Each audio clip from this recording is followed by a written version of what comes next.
আজকে আপনাদের আমি একটা এমন জিনিস দেখাচ্ছি। দেখুন, অনেক সময় ভাবেন যে টুকটুকিতে বড় লাইট লাগালেই বেশি চার্জ খাবে।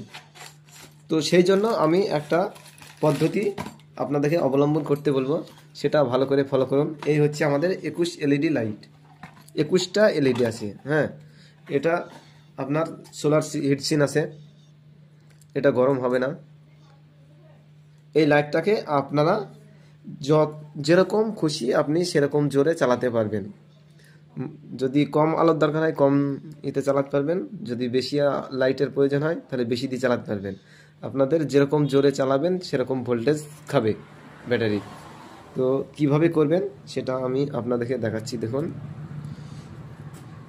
এই যে লাইটটা নিলাম, এর সঙ্গে আমরা ছোট্ট একটা যন্ত্র জুড়ব, এই এলইডি। এই এলইডির সঙ্গে আমরা জুড়ব একটা ছোট্ট রেগুলেটর 3 তারে। দেখে নেন, এটা জোড়ার পদ্ধতিটা দেখে নেন। এলইডির মাইনাসটা আপনার দিতে হবে। তো দেখুন, এই যে রেগুলেটরের নীল তারটা, নীল ভালো করে দেখে নেন, নীলটা লাইটের আপনি কালোটার সঙ্গে জয়েন করবেন। জয়েন করলেন, আর রেগুলেটরের লাল আর লাইটের লালটা একসঙ্গে জয়েন করলেন।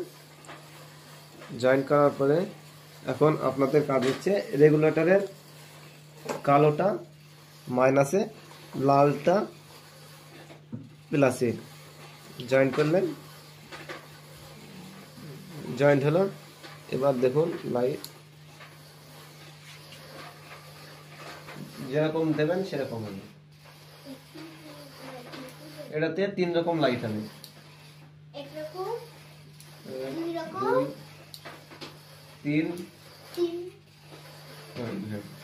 লাইটটার স্পিড দিয়ে খেয়াল করবেন ভালো করে।